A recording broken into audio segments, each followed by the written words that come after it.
شغلت کوئی نحمده ونصلي على رسوله الكريم أما بعد فأعوذ بالله من الشيطان الرجيم بسم الله الرحمن الرحيم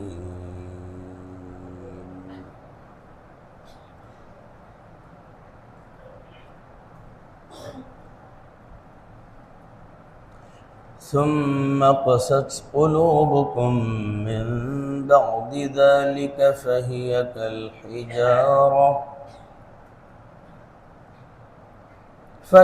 كالحجارة أو أشد قسوة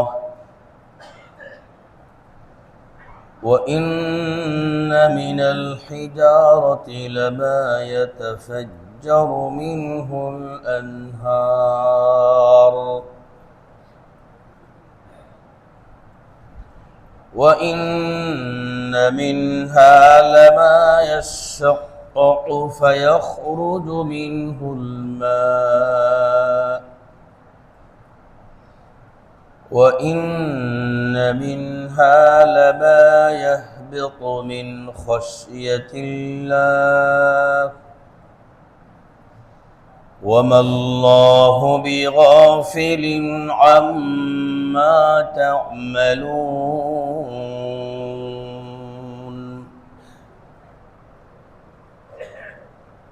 وقال تعالى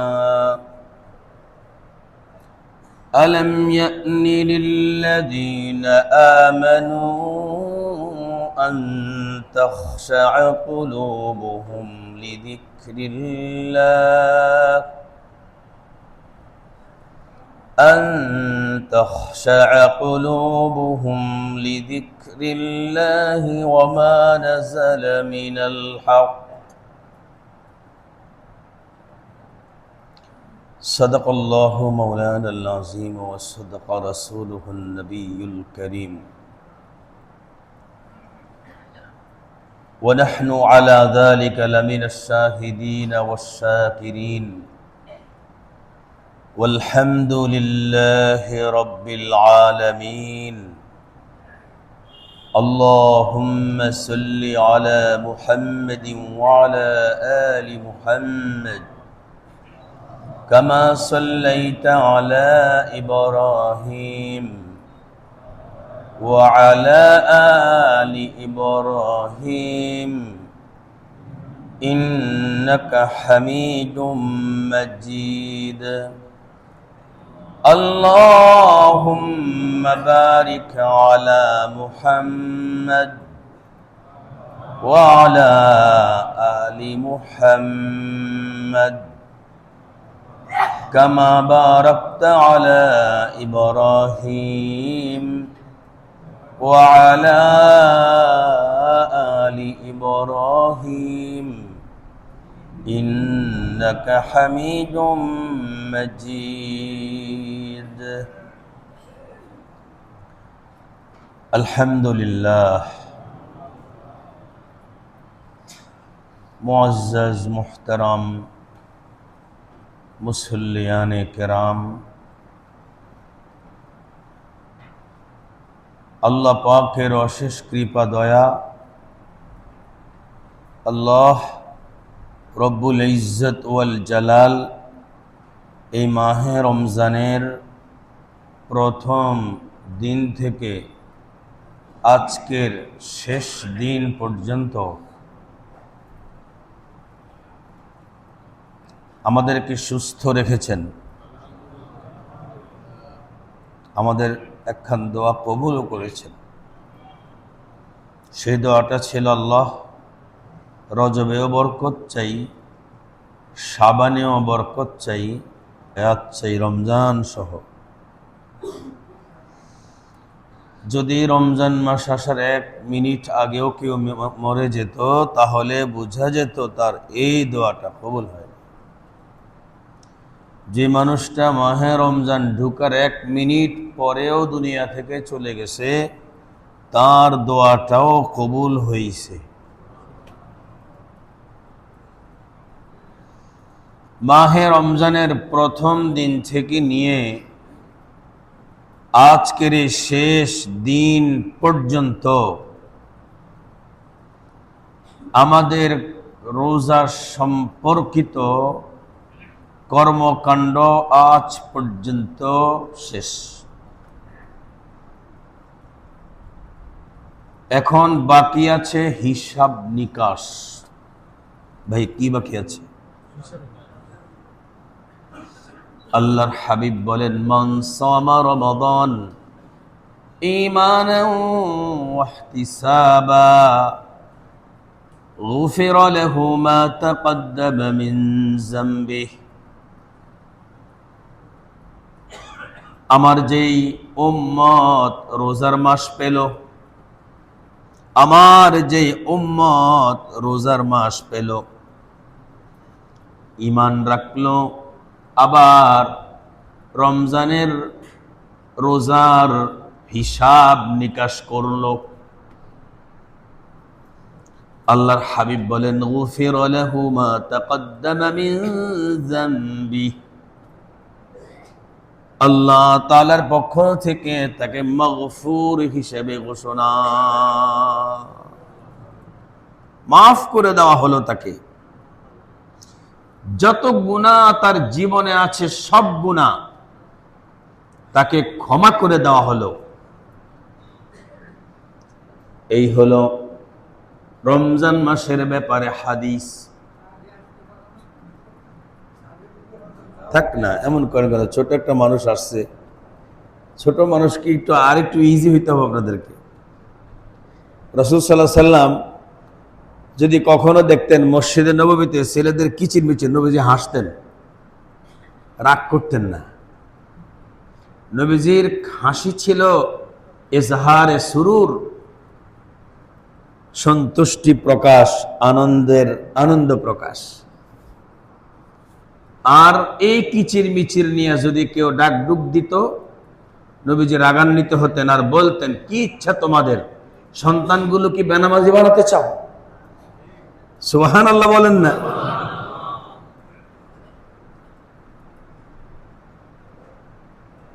আমরা সম্পূর্ণ পাল্টে গেছি। গত 2-3 দিন আগে নামাজে একটা পিচ্ছি কাজ ছিল, আসরের নামাজে মনে হয়। হায় রে আল্লাহ, এই পাশ আমি তো তখন ইমামও না, খতিব না, আমি মুক্তাদি তো, তাই কিছু কইতেও পারি না। সাগর পুরা ঢেউ ঢেউ খেলছে, চিল্লা চিল্লি। শিশু যে কাঁদছে, কার গুনাহ? শিশুর গুনাহ হয়েছে না তার বাপের গুনাহ হয়েছে? বলেন, কারো গুনাহ হয় নাই। কিন্তু নামাজের পরে যে আমরা যারা চিল্লা চিল্লি করলাম, আমাকে খুব সওয়াব হয়েছে নাকি? প্রতিবাদী কণ্ঠ আমরা। প্রিয় ভাইরা, এই জিনিসগুলো ভুলে গেলে চলবে না। শিশু নিয়ে আসবেন, তবে ইমাম সাহেব একটা মাসআলা বলছিলেন, ওটা মাথায় রাখবেন। তিনি বলছিলেন, শিশু মসজিদে আনার আগে তার বয়সটা দেখবেন। এটাকে বলা হয় সাহেবে তমিজ, অর্থাৎ এই শিশুটা, এটা যে মসজিদ, এটা তাকে বুঝার মতো একটা যোগ্যতা লাগে। এদিকটা খেয়াল রাখবেন। অনেক শিশু 10 বছর হয়ে গেছে, হ্যাঁ এখনো বুঝে না। আর অনেক শিশু এমন আছে এখনো 5 বছরও হয় নাই, ও বুঝে। আল্লাহ আমাদেরকে সেই পূর্বের দিনে ফেরত যাওয়ার তৌফিক দান করে। আগের দিনে ফেরত যাবেন, অনেকে আপনাকে ভয় দেখাক, এই সাবধান, আগের সেই পূর্বের দিনে তোমাদেরকে ফেরত যেতে হবে। আর আমি বলি, কি যে নসিব হইতো আমার, আমি যদি পূর্বের মুসলমানদের ওই যুগে ফেরত যেতে পারতাম। সাহাবায়ে কেরামের যুগের মূল্য কি আমাদের চাইতে কম? কত বেশি, আপনি কেমনে বলবেন? হযরত আব্দুল্লাহ ইবনে মাসউদ রাদিয়াল্লাহু তাআলা আনহু, আমি যে আয়াতটা তেলাওয়াত করলাম, এই আয়াতটা তেলাওয়াত করতে শুরু করে কাদার জন্য পড়তে পারেন না। ইবনে মাসউদ লোকদেরকে জিজ্ঞেস করলেন, ব্যাপারটা কি? কি আমল করো, তোমাদের আমলে কেন তোমাদের দিল নরম হয় না?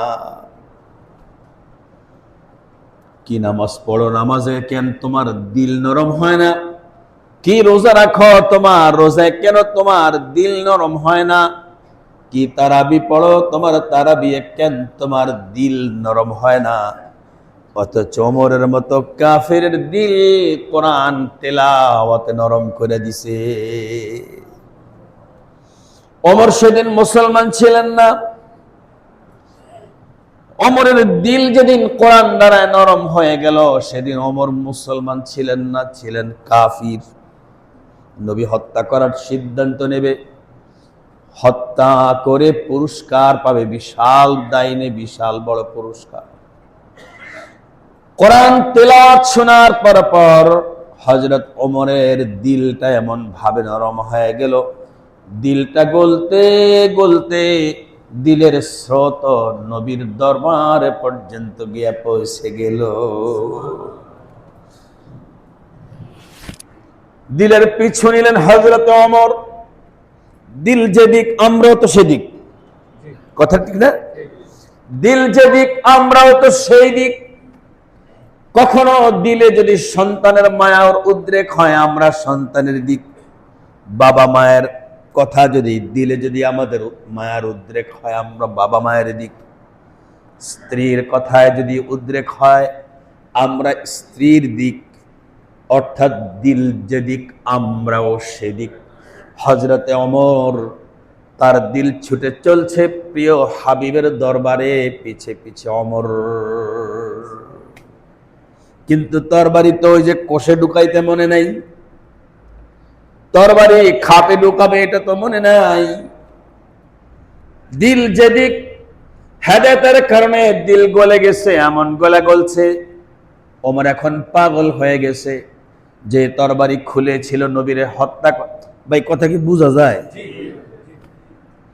যেই নবীরে হত্যা করার জন্য তরবারি খুললেন, সেই তরবারি কোষবদ্ধ করার কথা ভুলে গেলেন।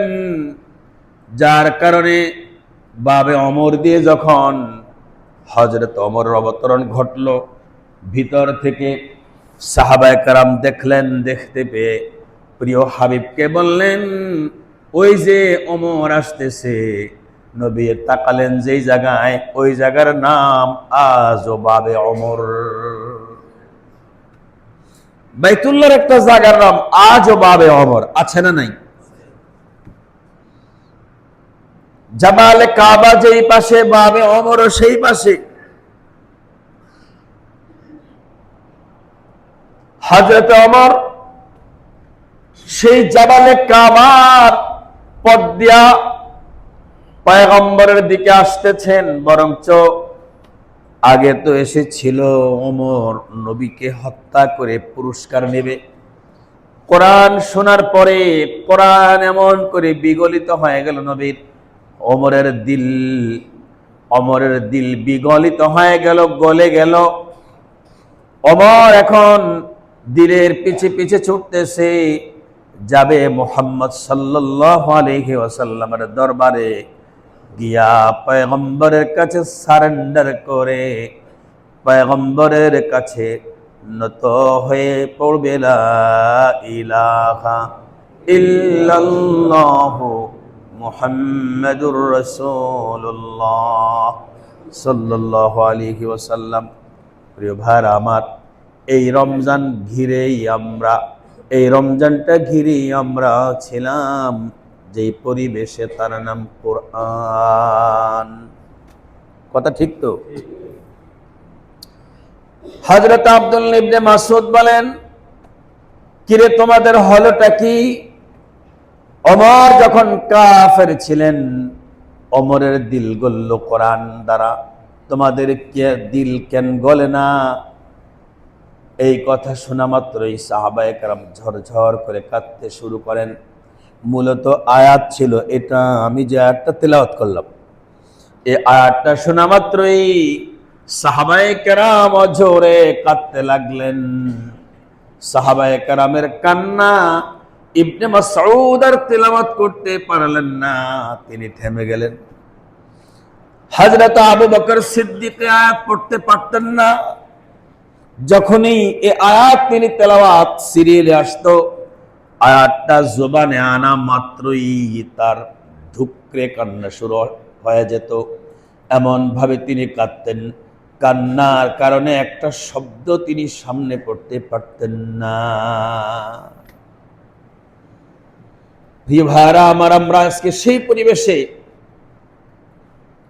আমি আজকে আপনাদের কাছে আলোচ্য বিষয় আমার হলো আজকে রমজানের হিসাব নিকাশ। যেহেতু আজকে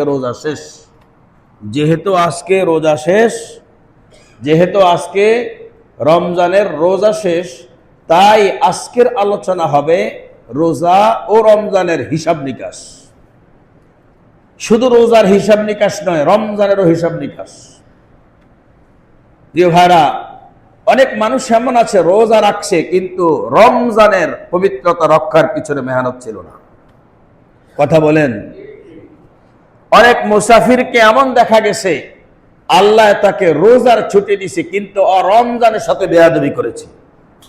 বলেন কেমনে করেছে? রোজা ভাঙ্গার জন্য ছুটি দিয়েছে আল্লাহ, এই ছুটিটাকে ছুটির মতো গ্রহণ করতে হবে, কিন্তু ও ডাকাতের মতো রমজানের সাথে ডাকাতের মতো আচরণ করে মানুষের সামনে দাঁড়ায় দাঁড়ায় খাবার খেয়েছে, হোটেলে ঢুকেছে, হোটেলওয়ালাও ডাকাতি করেছে, হোটেল রেস্টুরেন্টও ডাকাতি করেছে, বেরোজদারিও ডাকাতি করেছে। ডাকাত বললে তো আপনারা অনেক দিকে নিয়ে যান, আমি কি করবো বলেন? আমার কিছু করার নেই, তো কিচ্ছু আমার করার নেই। আল্লাহর বিধানের সাথে যদি কেউ এমনটা করে সে আর কি হয় বলেন? সে আর কি হতে পারে? অসুস্থ মানুষকে আল্লাহ ছুটি দিয়েছে রোজার, রমজানের ছুটি দেন নাই। মুসাফিরকে আল্লাহ ছুটি দিয়েছেন রোজার, রমজানের ছুটি দেন নাই। আমি কি বুঝাতে পারতেছি? রোজার রমজান, আপনি রোজার ছুটি পাবেন কিন্তু রমজানের ছুটি আপনাকে দেওয়া হবে না। এজন্য আপনি রমজানের পবিত্রতা রক্ষা করতেই হবে। আজকের হিসাব মিলাতে হবে রমজানের শুরু থেকে নিয়ে আজ পর্যন্ত আমি রোজাকে কেন্দ্র করে রমজানের সাথে পবিত্রতা রক্ষা করতে পেরেছি কিনা। যদি পারে থাকি, আল্লাহর হাবিব বলেন, যদি তুমি পায়রা থাকো আমি তোমারে জানাই দেই এটা ইমানের কারণে হলো। হিসাব নিকাশ করে দেখো, যদি তুমি পেরে থাকো তাহলে আল্লাহর পক্ষ থেকে একটা সার্টিফিকেট তোমাদেরকে দিয়ে যাই, তোমরা সকলে হলে মাগফুর, তোমরা সবাই আল্লাহর থেকে ক্ষমা প্রাপ্ত। আমিন। আল্লাহ আমাদেরকে ক্ষমা করেন, আমরা সবাই তো রাজি। প্রিয় ভাইরা আমার, একেবারে রমজানের শুরুতে আল্লাহর হাবিব এই মাহে রমজানে যারা মাগফুর হতে পারবে না, যদি কেউ মাগফুর হতে না পারে, রমজানের একেবারে শুরুতে আল্লাহর হাবিব তাদের জন্য জিব্রাইলের সঙ্গে একাত্মতা পোষণ করে বদদুআয়ে আমিন বলে গিয়েছেন। এই কারণে আজকের এই দিনের হিসাব নিকাশে বড় টেনশন, আসলে কি আমারে মাফ করা হলো কিনা, আসলে আমারে মাফ করা হলো কিনা। আমার আল্লাহ তাআলা বলেন, আলাম ইয়ানি লিল্লাযীনা আমানু আন তাখশা কুলুবুহুম লিযিকরিল্লাহ ওয়া মা নাযালা মিনাল হক। হযরত বিশর হাফি রাহিমাহুল্লাহু তাআলা, তিনি ডাকাত ছিলেন, মদ পান করে তার দিমাগ পাল্টে রাখতেন যেন খুন খারাপি করতে কোনো সমস্যা না হয়। একবার মসজিদের পাশ দিয়ে মদ খেয়ে ডাকাতি করতে দৌড় শুরু করলেন। মসজিদের ভিতরে হুজুরে ওয়াজ করতেছে, এই আয়াতের ওয়াজ। হঠাৎ করে ব্রেক দিয়ে দাঁড়ালেন, হ্যাঁ কথাটা কি বলল রে?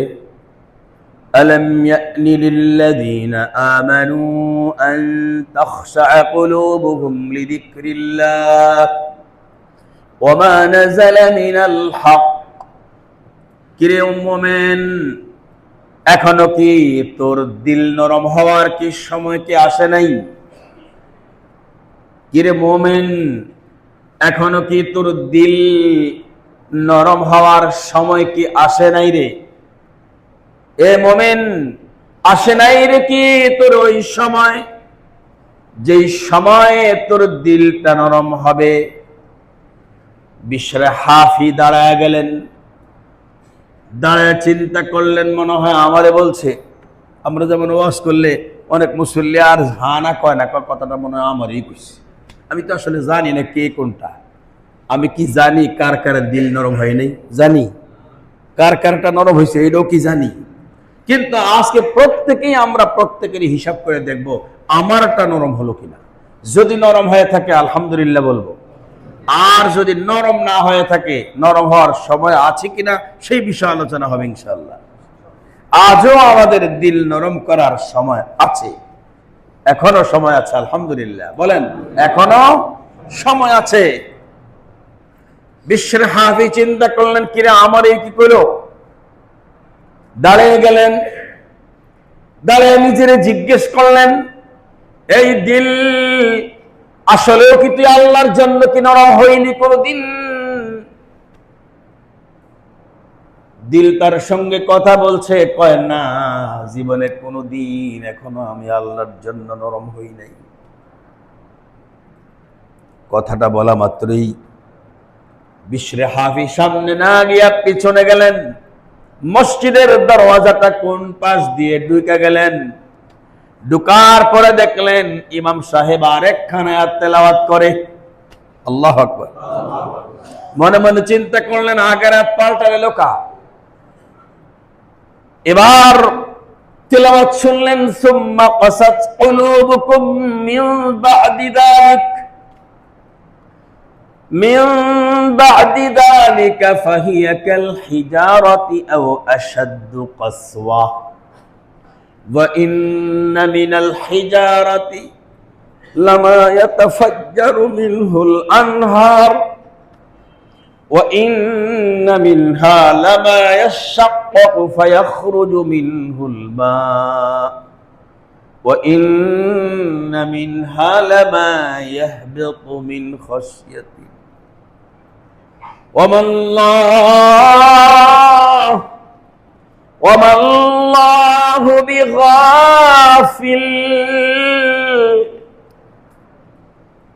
الله بغافل عما تعملون।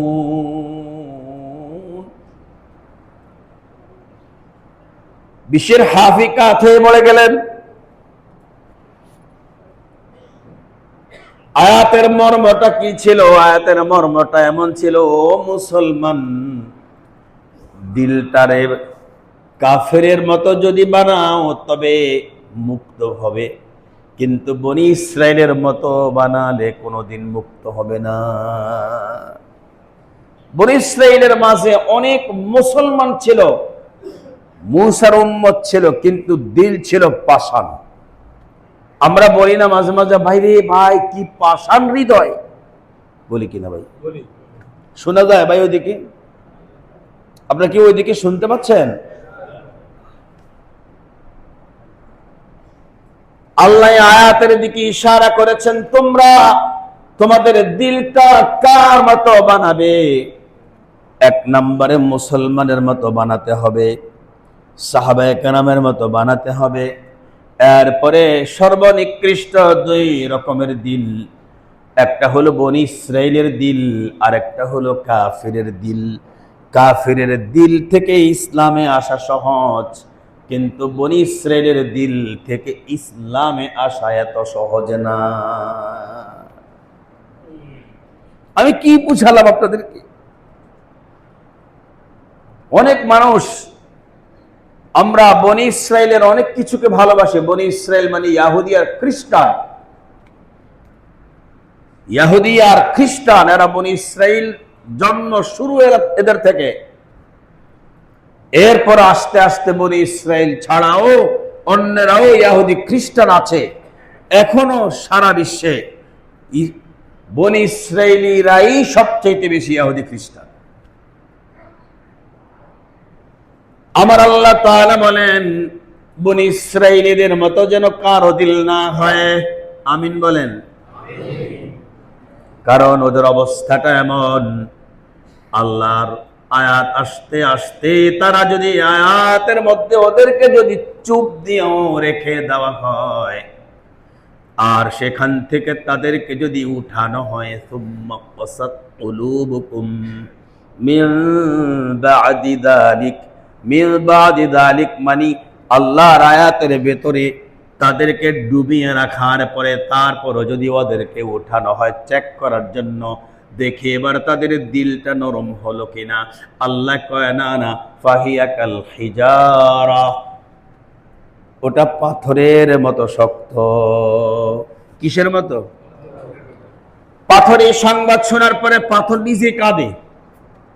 আল্লাহু আকবার বলেন। পাথর নিজে কাঁদে। আমাদেরকে আল্লাহ তাআলা বনি ইসরাঈলীদের মতো বললেন, পাথরের এত পরিমাণে কান্না, এক শ্রেণীর পাথরেরা কাঁদতে কাঁদতে তাদের চোখের পানিতে নদী হয়ে গেছে। নদীকে আরবিতে নহর বলে, আর অনেক নদীকে আরবিতে আনহার বলে, আর বাহার বলে। আমরাও অনেকগুলো নদী একত্র হলে সেটাকে আর নদী বলি না, নদীর মিলনে মিলনে সাগর হয়, ঠিক তো? খালের মিলনে মিলনেও নদী হতে পারে, নদীর মিলনে মিলনে সাগর হয়। পাথরের কান্নায় জমিনে নদী হয়ে গেছে। তখন আল্লাহ তাআলা বললেন, আও আশাদ্দু কাসওয়া, যেই পাথরের কান্নায় নদী হয়ে গেল, এই পাথর বনি ইসরাঈলীদের দিলের চাইতে অনেক গুণে ভালো। বাস্তবত তাই। কিছু পাথর এমন হয়েছে ফাইটা গেছে, কিছু পাথর এমন হয়ে গেছে ফেটে গেছে। আল্লাহ বলতেছেন, ওয়া ইন্না মিনহা লামা ইয়াশাক্কাকু ফায়াখরুজু মিনহুল মা, পাথর ফাইটা গেলে তার ভিতর থেকে পানি আসে, কিন্তু কিছু মানুষ এমন আছে যাদের দিল ফাটাইলেও একটু পানি বের হয় না। আমি বলছি না, আল্লাহ বলছেন। এজন্য দিলটা যেন কখনোই পাথরি দিল না হয়। পাথরি দিল হলো না, বুঝবো কেমনে? আমার দিলটা যেন ইহুদি খ্রিস্টানদের দিকে না ঝুঁকতে পারে। وَإِنَّ مِنْهَا لَمَا يَشَّقَّقُ فَيَخْرُجُ مِنْهُ الْمَاءُ وَإِنَّ مِنْهَا لَمَا يَهْبِطُ مِنْ خَشْيَةِ اللَّهِ। কতগুলো পাথর ওই কথাটা শোনা মাত্রই তাদের জায়গা থেকে তারা অজ্ঞান হয়ে পড়ে গেছে। সুবহানাল্লাহ। হাত শব্দ কাকে বলা হয়? হাত বলা হয় যাহা আকস্মিকভাবে পড়ে যায়। এজন্য সাহিবুল হাত, পাথর তার আপন জায়গায় নিজকে কন্ট্রোল করে রাখতে পারলো না। আল্লাহর এই সংবাদটা শোনার পরে পাথররা তিন অবস্থা হয়ে গেছে। কোন পাথর কাঁদতে কাঁদতে নদী হয়ে গেছে, কোন পাথর ফাইটা গিয়া পানি বেরিয়ে গেছে, কোন পাথর উপরে থেকে অজ্ঞান হয়ে নিচে পড়ে গেছে। আমার আল্লাহ কয়, ও পাথর তুই শান্ত হ, বনি ইসরাঈলের দিল তোর মতো নয়, বরঞ্চ তোর চাইতেও কঠিন। আও আশাদ্দু কাসওয়া, আও আশাদ্দু কাসওয়া, পাথরের চাইতে আরো বেশি কঠিন। প্রিয় ভাইরা, মাহে রমজান এটা হলো আমাদের দিল নরম করার এক বিশেষ একটা অফার ছিল। এক মাস দিল নরম করার একটা বিশেষ অফার ছিল। এজন্য আজকের এই আলোচনা আমরা হিসাব নিকাশ করব। আল্লাহর হাবিব বলেছেন, ওমান কামা লাইলাতাল কদরি ঈমানান ওয়া ইহতিসাবান, লাইলাতুল কদর, লাইলাতুল কদর আর কি আশা করা যায় যে আর আসবে? এবার বেজল রাত্রিগুলো শেষ। এবার আল্লাহর পয়গম্বর বলেন, লাইলাতুল কদরে কি করলা রে উম্মত? হিসাব নিকাশ করো। ইহতিসাব মানে হিসাব নিকাশ। গোজামিল তরজমা হলো সওয়াবের আশা, এটা একটা গোজামিল তরজমা। গোজামিল তরজমা বললে হবে না। হাসবুন শব্দের অর্থ হলো হিসাব করা। হিসাব শব্দের অর্থ হিসাব। আরবি বাংলা হিসাব শব্দটা এটা কোনো বাংলা শব্দ নয়, এটা সেম আরবি হিসাবুন থেকে আমরা এটাকে হিসাব বলি। আর ইহতিসাব মানে হলো হিসাব নিকাশ করা, ফাইনাল। আল্লাহর হাবিব বলেন, সবগুলো বেজল রাত্রি শেষ যখন হয়ে গেল, এবারে হিসাব নিকাশে বসো। দেখো তুমি করলে কি, তোমার লাইলাতুল কদরটা কাটলো কেমনে, একটু হিসাব নিকাশ করে দেখ রে। যদি হিসাব নিকাশে মিলে যায় তাহলে উম্মাত গুফিরা লাহু মা তাকদ্দামা মিন যামবিহি, তাহলে উম্মত রে তোর জন্য সার্টিফিকেট আল্লাহ আমার কাছে দিয়ে দিয়েছেন, তোরে ক্ষমা করা হলো। আমিন বলেন। রমজানের শুরুতে আল্লাহর হাবিব বলেছেন, ক্ষমা যদি না করা হয়, যদি নিজকে ক্ষমা করাতে না পারে, ও ধ্বংস হোক। রগিমা আনফু ফুলান, সেই ব্যক্তি ধ্বংস হয়ে যাক। প্রিয় ভাইরা, আমরা প্রথম রমজান থেকে নিয়ে আজকের এই দিন পর্যন্ত হিসাব নিকাশ করে আজকের জুমাতে যদি আমরা দেখি, আল্লাহর শুকর, আমরা হিসাব নিকাশে ওকে ঠিক মতো আমরা চলতে পেরেছি, তাহলে আমরা আল্লাহ পাকের কাছে এবার আশা করব যে আল্লাহ আমাদেরকে ক্ষমা করে দিছে। নিরাশ হওয়ার কোনোই সুযোগ আমাদের কাছে নাই। আর যদি হিসাব নিকাশ করে দেখি না, হিসাবের সাথে হিসাব নিকাশ করে দেখছি আমি মাপ পাইতে পারি না, তাহলে আমার জন্য আল্লাহ কি সুযোগটা রাখলেন? আল্লাহ আমার জন্য সবচেয়ে একটা কঠিন সুযোগ রাখলেন, সেটা হলো আজকের মাগরিবের নামাজে সূর্য ডুবা থেকে নিয়ে একেবারে সেই সুবহে সাদেক পর্যন্ত এই সময়ের মধ্যে আল্লাহ অসংখ্য মানুষগুলোকে মাফ করে দিবেন, যারা হিসাব নিকাশ মিলাইয়া দেখছে যে আজকে কাজ হয় নাই, ইনশাআল্লাহ আল্লাহ মাফ করে দিবেন। এজন্য প্রিয় ভাইরা আমার, হিসাব নিকাশ করে যদি দেখি হ্যাঁ আলহামদুলিল্লাহ আমি মাপ পেয়ে গেছি, তাহলে এখন দেখা যাবে সূর্য ডুবার পরে আমি করিটা কি। আপনি নিজে বুঝতে পারবেন যে আপনার কর্মকাণ্ডটা কেমন হচ্ছে। সাহাবায়ে কেরামকে দেখা যেত চাঁদনি রাতে তারা কোনোদিন একটা মুহূর্তের জন্য চোখের পানি তারা বন্ধ করতেন না। আহারে, রমজান মাস আসলো তো চলে গেল, কতটুকুন অর্জন হলো নাকি কিছুই হলো না, এমন টেনশনটা করতে করতে ঘুমিয়ে পড়তেন। ঘুম থেকে ওঠার পরেও দেখতো তাদের চোখের পানি চোখে শুকায় আছে। প্রিয় ভাইরা আমার, এমন যদি হয়, আমার প্রিয় হাবিব বলেন, এটাই প্রমাণ করে তোমাদের গুনাহগুলো নাই, সবগুলো গুনাহ মাফ করে দিলেন কে? কিন্তু যদি সন্ধ্যার পরে যদি বোম ফুটানি শুরু হয়, শয়তানকে ছেড়ে দেওয়ার আগেই আমি নিজে প্রমাণ করলাম যে দূর বেটা, শয়তান কি শয়তান নিয়ে আমি না বড় শয়তান। কথা বলেন। শয়তান তো এখনো বন্দী, ওরে তো আল্লাহ আজকে রাত্রেও ছাড়বেন না, কিন্তু হিসাব নিকাশে ধরা পড়ে যাবে আজকেই। আসলে পুরা রমজান মাসটা আমি কি আমাকে মাফ করতে পারলাম কিনা, আল্লাহ আমারে ক্ষমা করলেন কিনা, এটা আমি আমার থেকে আমি রেজাল্ট নিতে পারব। প্রিয় ভাইরা, একদিকে আমাদের খুবই আনন্দ যে আল্লাহ তাআলা আমাদেরকে একটা দোয়া কবুল করেছেন, এক দোয়াতে 3টা অংশ ছিল। আর অত্যন্ত টেনশন যে আরেকটা বদদোয়া থেকে আমি আর আপনি মুক্তি পেলাম কিনা। ভাই, কথা কি বুঝে আসছে আপনাদের? কোন দোয়াটা কবুল হলো?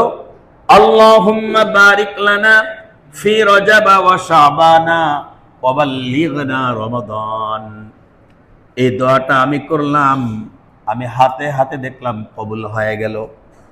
আর বদদোয়া রাগিমা আনফু ফুলান, প্রিয় হাবিব যে বদদোয়া জিব্রাইল আমিনের সঙ্গে তাল মিলালেন, ফেরেশতার সর্দার আর আম্বিয়ে কেরামের সর্দার, দুই সর্দারের আপোষে বদদোয়ার আলোচনা, ওটা থেকে আমি নিজকে বাঁচাতে পারলাম কিনা, আমার আল্লাহ আমারে মাফ করলেন কিনা, এই টেনশনটা যখন আমার দিলের মধ্যে আসবে, প্রিয় ভাইরা আমার, আমার ঈদে ওই আনন্দ কোনোদিন আসতে পারে না যে আনন্দের মাধ্যমে মানুষে মনে করে যে এটা আসলেও শয়তান।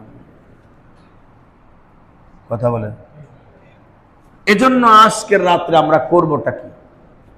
হিসাব নিকাশ করে যদি এমন হয় আল্লাহ আমাকে যদি মাফ করে দেন, তবেও দেখবেন আপনি ইবাদত ছাড়া কিচ্ছু ভাল লাগে না। আর যদি হিসাব নিকাশ করে দেখেন আমার কিছু ত্রুটি হয়ে গেছে, তবে আরো বেশি টেনশন অন্তরে থাকবে। হযরত সালাবাতুল আনসারী, নবীর একজন সাহাবী, দিলের মধ্যে একটা গুনাহের টেনশন,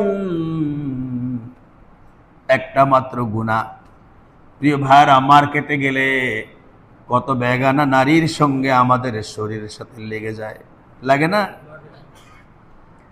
আজকালকার যে মার্কেট, এমন মার্কেট যাওয়াটা আমাদের জন্য কতটুকু নিরাপদ, কত ফিতনার মধ্যে আমরা আছি। সালাবাতুল আনসারীর হাত আর একজন নারীর হাতের একটা ঘর্ষণে তিনি এমন টেনশন করে রাতটা কাটালেন। পরদিন সকালে ফজরের নামাজে আল্লাহর হাবিব যখন তেলাওয়াত করলেন সূরা তাকাসুর, তেলাওয়াত করার মাঝে নামাজের ভেতরে একটা বিকট আওয়াজ দিয়ে একজন চিৎকার দিল। হযরত আবু বকরের পাশে ছিলেন সালাবা। সালাবা এক চিৎকার দিয়ে পড়ে গেলেন। নামাজের সালাম ফেরানোর পরে দেখা গেল সালাবাতুল আনসারী দুনিয়াতে নাই, তার মৃত্যু হয়ে গেছে। আল্লাহর হাবিব আল্লাহর কাছ থেকে জানতে পারলেন, ও হাবিব, আপনি যেই সূরাটা তেলাওয়াত করলেন, সালাবার একটা গুনাহ, একজন বেগানার সঙ্গে তার হাতে হাত লাগছে, এই গুনাহের টেনশনে স্টক করে নগদ তার মৃত্যু হয়ে গেছে।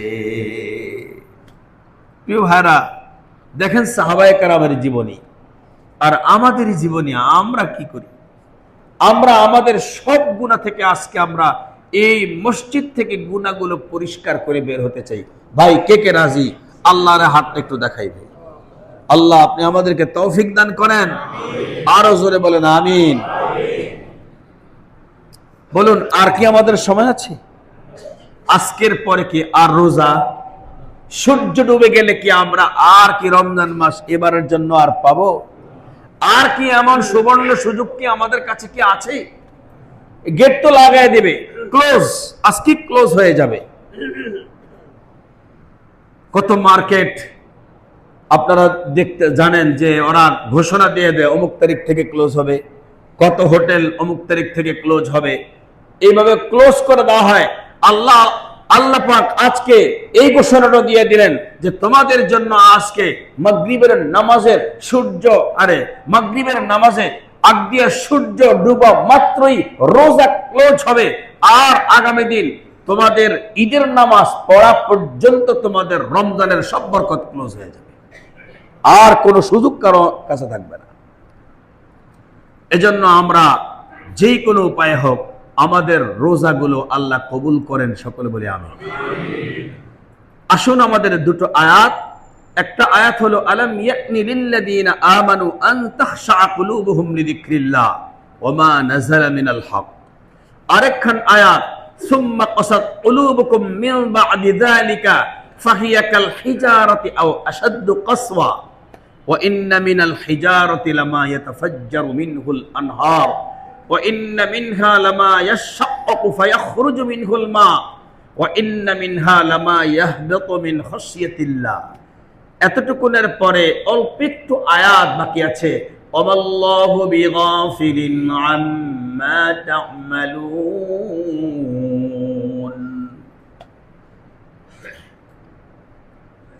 আমরা অনেকেই রোজা রাখি, নামাজ পড়ি, অনেক ইবাদত করি, অনেক আমল করি, সামাজিকভাবে খুব বুজুর্গ আছে না নাই? কিন্তু গোপনে গোপনে আসলে আমার দিলে আল্লাহর কোনো মহব্বত নাই, এমন আছে না নাই? আমি মূলত ইবাদত কার জন্য করি আমি নিজেই জানি না। সর্বপ্রথম বুখারী শরীফের 1 নম্বরে যে হাদিসটা ইমাম বুখারী লিখলেন, সেটা হলো তোমার বডিতে ইসলাম প্রবেশ করানোর আগে তোমার দিলের ভেতরে 1 নম্বরে তোমাদের ঈমান ও ইসলামটারে প্রবেশ করাও। ইন্নামাল আমালু বিন্নিয়াত। আল্লাহ আমাদেরকে ঈমান খাঁটি করার তৌফিক দান করেন। ঈমান যদি খাঁটি হয়, আখলিস দীনাকা ইয়াকফিকাল আমালুল কলিল। আখলিস দীনাক, তোমার ঈমান রে খাঁটি করো। ইয়াকফিকাল আমালুল কলিল, আমল অল্প একটু করলেও এটার দ্বারা নাজাত কেমনে হবে সেটা আল্লাহ তাআলা ব্যবস্থা করবেন ইনশাআল্লাহ। আল্লাহ যা চাইবেন রাসূল পাক সাল্লাল্লাহু আলাইহি ওয়াসাল্লামের কথা ঠিক সেভাবে বের হবে, যেভাবে বের হচ্ছে সেভাবেই আমাদের আমল করতে হবে, সেভাবেই আমাদেরকে চলতে হবে ইনশাআল্লাহ। তাহলে আসুন আজকে ওই কথাটা বলতে হয়, সেটা হলো জুমাতুল বিদা। আজকে সেই কথাটা বলতে হয় যে আজকের এই জুমার নামেই হলো, আজকের এই জুমাটাই হলো জুমাতুল বিদা। আমরা গত শুক্রবারে জুমাতুল বিদা শব্দটা বলি নাই। কেন বলি নাই? যেহেতু এই শুক্রবারে ঈদ যদি হয়ে যায় তাহলে সে গত শুক্রবার জুমাতুল বিদা হয়। ঈদ যদি না হয় তাহলে তো গত শুক্রবার জুমাতুল বিদা হয় না। সেই সুবাদে আল্লাহ আমাদের হয়তো এই আশাটাও কবুল করলেন যে আমাদের জুমার মাধ্যমে রোজাটা শেষ হোক। এটা একটা সুবর্ণ সুযোগ। প্রিয় ভাইরা আমার, আজকের এই দিনে আমরা যারা আছি, আগামী বছর মাহে রমজান পর্যন্ত কি গ্যারান্টি আছে যে সবাই থাকবো? এমন তো কেউ হতে পারি যে এটাই আমার জীবনের শেষ রোজা, শেষ জুমা রমজানের, আর এই জুমা আমি আর রমজান মাসে আর পাবো না। আবার এমনও হতে পারে যে আর জুমাই পাবো না। সেজন্য আজকে আমাদের জন্য আল্লাহ তাআলার কাছে নিজকে একেবারেই কিভাবে আমি নবীজির ওই হাদিসটা কাজে লাগাবো, আখলিস দীনাকা ইয়াকফিকাল আমালুল কলিল। আমল অল্প করেছি, রমজানে বেশি আমল করতে পারি নাই, কিন্তু আমার পুরোটা আমল আল্লাহর জন্য হওয়া, এটাই আমার আজকে আল্লাহর কাছে কান্নাকাটি।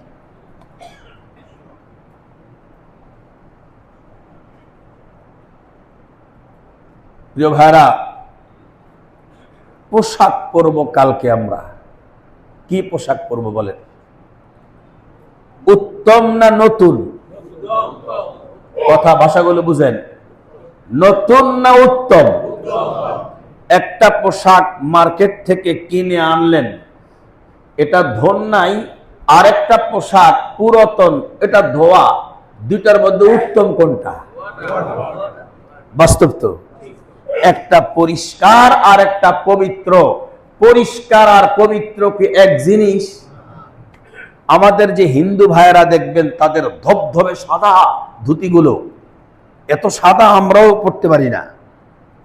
আর আমাদের জামা কাপড়গুলো এত সাদাও নয়, অনেকাংশে দাগ দুগো আছে। বলুন তো দেখি কোনটা পরিষ্কার আর কোনটা পবিত্র? মুসলমানেরটা পবিত্র আর বিধর্মীনেরটা পরিষ্কার। আমার মার্কেটের যে কাপড়টা আমি কিনে আনলাম, এটা যে কিনে আনলাম আমি এটা ধুইলাম না, এটাকে আমি কোন দিক নিব? পবিত্রের দিক নিব না পরিষ্কারের দিক নেব? যদি আর কোনো জামা না থাকে তাহলে আমি এটাকে দুই দিক নিতে পারি। নিঃসন্দেহে পরিষ্কার, তবে পবিত্র হতে পারে। কিন্তু যদি আমার আরেকটা জামা আগের ধোয়া থাকে, তাহলে নিঃসন্দেহে আমার আগেরটা এটার চাইতে শ্রেষ্ঠ। আমরা একটা ভুল চিন্তা থাকি যে নতুন কাপড় কিনলাম না, মনে হয় যেন আমার সুন্নতটাই শেষ। বাস্তব কথা বলে, এমনও তো অনেকে আছে ঈদের পোশাকের জন্য আত্মহত্যা পর্যন্ত করছে। আরে আমার নতুন পোশাক দেওয়া হলো না। আমাদের ঈদকে কেন্দ্র করে পোশাকটা কেমন হবে? ধোয়া পবিত্র না নতুন পরিষ্কার? বলেন। ধোয়া পবিত্র হতে হবে। আমি যখন ধোয়া পবিত্র কাপড়টাকে পরিধান করব, তার আগে আমাকে গোসল করা লাগবে? বলেন। গোসল করা লাগবে তো। গোসল করার আগে আমাকে পরিচ্ছন্ন হওয়ার কিছু কাটাকাটি থাকতে পারে, মোচ দাড়ি সহকারে, সেগুলো আমাকে পরিচ্ছন্ন হতে হবে। এ সবগুলো সুন্নত। আমি একেবারে সেম টু সেম আগামী দিন ঈদে আসার জামাটা পরার আগে গোসল করার পরে আমি যা যা কাজ এহরামে করি সেই কাজগুলো করার চেষ্টা করব। মেসওয়াক, বলেন করবো তো ইনশাল্লাহ। মেসওয়াক, জিব্বা মেসওয়াক, দাঁতের মেসওয়াক, সব মেসওয়াক করব। কারণ আমার এটা হলো সুন্নত। এরপরে আমি গোসল শেষ করার পরে পোশাকটা পরিধান করার আগে চেষ্টা করব সুগন্ধি মাখতে। এখনকার যে সুগন্ধিতে যে মেডিসিন লাগায়, এগুলো চামড়াতে লাগালে চামড়া ক্যান্সার হওয়ার সম্ভাবনা থাকে। বাস্তব তো। এই জন্য সুগন্ধি ব্যবহার আমি কাপড়ে করব, গেঞ্জিতে লাগাবো, কাপড়ে লাগাবো। আমি যে কাজটা করি, জামা ইস্ত্রি করার আগে একটা বোতলে আতর ঢাইলে নেই, তারপরে ওই যে সেলুনের স্প্রেটা লাগায় পিস পিস করে এরা তো ইস্ত্রি করি। এত করে আমার জামার থেকে এমনি আতর গ্রান লাগে। আর কিছু আতর আছে যেমন বিদেশ থেকে আনা, সেগুলো কিছুটা ভালো মনে করি, সেগুলো গায়ে মাখি। সব আতর গায়ে মাখি না। অনেকে এসে কবে হুজুর হাতটা দেন আতর লাগে, কোত্থেকে লইছেন? না ভাই দুঃখিত, সব আতর গায়ে লাগাবেন না। তাহলে আমি পরিচ্ছন্ন হব। পরিষ্কার পরিচ্ছন্ন হয়ে গা গোসল ধুয়ে আমি সুগন্ধি লাগিয়ে কাপড় পরিধান করব। পরিধান করে তাকবীর বলতে বলতে ঈদগাহ পর্যন্ত আসব। মুখ বন্ধ থাকবে না, তাকবীর চলবে যতক্ষণ না পর্যন্ত ঈদগাহের ইমামকে দেখা না যাবে, ততক্ষণ মুখে তাকবীর থাকবে। এই তাকবীরটা চিল্লানোর প্রয়োজন নাই, আস্তে দিলে বললেও হবে অথবা ক্ষীণ কণ্ঠে বললেও হবে। যখনই ঈদগাহের ইমাম দেখবেন এই জানলা ঢুকে গেছে, ইমাম দেখা মাত্রই তাকবীর বন্ধ। আর 2 রাকাত নামাজ মনে হয় পড়তেই হবে না? হ্যাঁ হ্যাঁ, পড়তেই হবে। দেখছেন, পড়তে হবে। ঈদের নামাজের আগে কোন নামাজ কি আছে? নাই। কোন ইশরাক নাই, কোন আউয়াবিন নেই, কোন চাষ নেই। ঈদের নামাজের পরে নামাজ পড়তে পারবেন। আমি একটা ঘোষণা করি, ভাই আজকে ফজরের নামাজ কে কে পড়তে পারেন না, শুধু হেরা পড়েন। এটা আমরা মসজিদে করি নাই কোনোদিন। এক মসজিদে করছেন, আমার বিরুদ্ধে লেগে গেছে 2-4 জন। আমরা নামাজ পড়ি না, এই কথা আবার কোয়া লাগে। একটা মাসআলা তো বলছি, এখন মাসআলাটা বলাও অন্যায় হয়ে যায়। এজন্য কে নামাজ পড়বে? যার নামাজ কাজা হয়ে গেছে, সে তার কাজা নামাজ পড়বে। আর ঈদগাহের নামাজের আগে কোনো নফল নামাজ নাই, কোনো ইশরাক নাই, কোনো চাষ নাই, কোনো সালাতুদ দুহা নাই। মনে থাকবে ভাই? তাহলে তাকবীর বলতে বলতে আসবো। খেয়াল রাখবো কোন গেট দিয়ে ঢুকলাম। যদি ডান দিয়া ঢুকি, বাম দিক দিয়া বের হব। আর যদি বাম দিক দিয়া ঢুকি, ডান দিক দিয়া বের হব।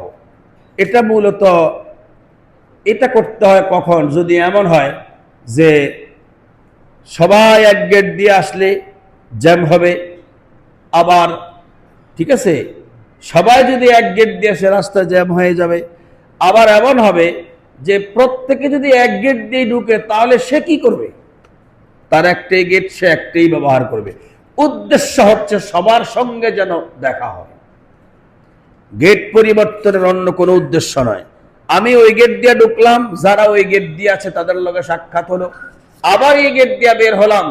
আমি যেহেতু এই গেট দিয়ে ঢুকলাম না, অনেক মানুষ আছে যাদের সাক্ষাৎ পেলাম না, ওদের সাথে আমার সাক্ষাৎ হলো।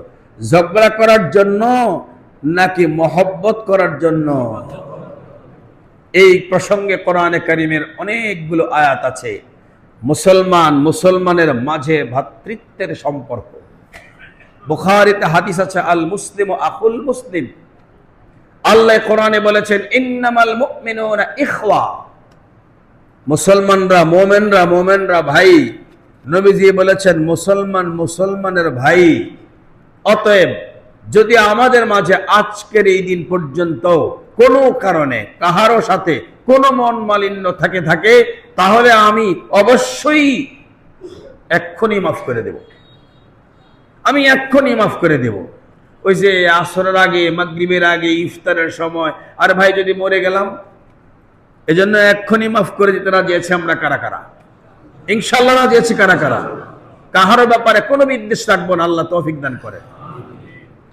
ঈদের নামাজ শেষ, এখন একটা হুন্ডা নিয়ে, যেহেতু শয়তান মুক্তি পাবে আগামী দিন, পাবে না? আগামীকাল তো শয়তান মুক্তি পাবে, এজন্য তাকে স্বাগতম জানানোর জন্য মোটরসাইকেল বাড়ালো, অটো ভাড়া করো, এক অটোতে 10 জন। দেখছেন না আপনারা? ঈদের দিন এক অটোতে 10 জন। এখানে বেগানা পুরুষও থাকে, বেগানা নারীও থাকে। আপনারা আমাকে বলেন, এটা কি তার আমলের সংবর্ধনা না শয়তানের সংবর্ধনা? এটা কি বাদ দেওয়া যাবে? একটা মাসআলা বাকি আছে, সেটা হলো ফিতরা আদায় কি সম্পূর্ণ হয়েছে ভাই? যদি কাহারও বাকি থাকে, অবশ্যই আজকের দিনের ভেতরেই শেষ করবেন, যেন ফিতরাওয়ালারা তাদের টাকাটা তাদের হাতে বুঝে তারা কিছু কিনতে পারে, কিছু খেতে পারে, কিছু করতে পারে। আপনারা তো বলবেন যে থাক না, আজকাল কি দিছে, কালকে দেই। ঈদগাহে বের হওয়ার আগে দিলেন, ও এখন কি ঈদের নামাজে যাবে না মার্কেটে যাবে? কোথায় যাবে বলেন? এজন্য যেই ফিতরা আপনি দেওয়ার, এটা আজকে আপনি দিয়ে দেওয়ার চেষ্টা করবেন, যেন আজকের এই দিনে ঈদ উপলক্ষে কিছু ভিন্ন খাবার থাকে, দুধ, চিনি, সেমাই, এগুলো যেন কিনতে পারে। এজন্য আজকেই শেষ করে দেব।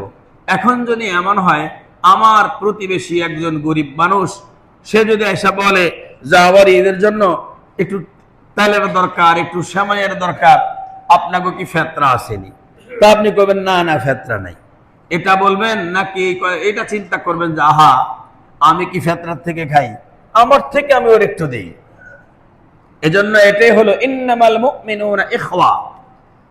আমরা আগামী দিনকে কেন্দ্র করে ভ্রাতৃত্বের সম্পর্কটা ইসলাম যা শিক্ষা দেয়, সেই শিক্ষাটাকে আমরা অবশ্যই অগ্রাধিকার দিয়ে যাব। আল্লাহ আমাদেরকে কবুল করেন। তা আমরা কি বুঝলাম? আমাদের আজকের এই আলোচনা থেকে আমরা আলোচনা শিখলাম যে পুরা রমজান মাসের হিসাব নিকাশ আজকের এই জুমায় হিসাব নিকাশ করে যখন আমরা দেখব যে আমাদের হিসাব নিকাশের অনুপাতে আমার দিল নরম, আল্লাহর শুকর আদায় করব, প্রমাণ করব ঈদের রাত্রিতে। আর যদি নরম না হয়, তাহলে আমি পাথরের সাথে আল্লাহ তুলনা করেছেন, পাথরের চাইতে জঘন্য যদি হয়ে থাকে, তবেও আমার জন্য আল্লাহ তাআলা রাস্তা রেখেছেন, সেটা হলো আজকের এই চাঁদ রাত। আমি আজকের এই চাঁদ রাতে আমার কোনো আনন্দের প্রয়োজন নেই, আমি সারা রাত কান্নাকাটি করব। ইনশাআল্লাহ হিসাব নিকাশে আমারটা প্লাস পয়েন্ট হবেই হবে, কোনো সন্দেহ নাই। ওয়া আখিরু দাওয়ানা আনিল হামদুলিল্লাহি রাব্বিল আলামিন।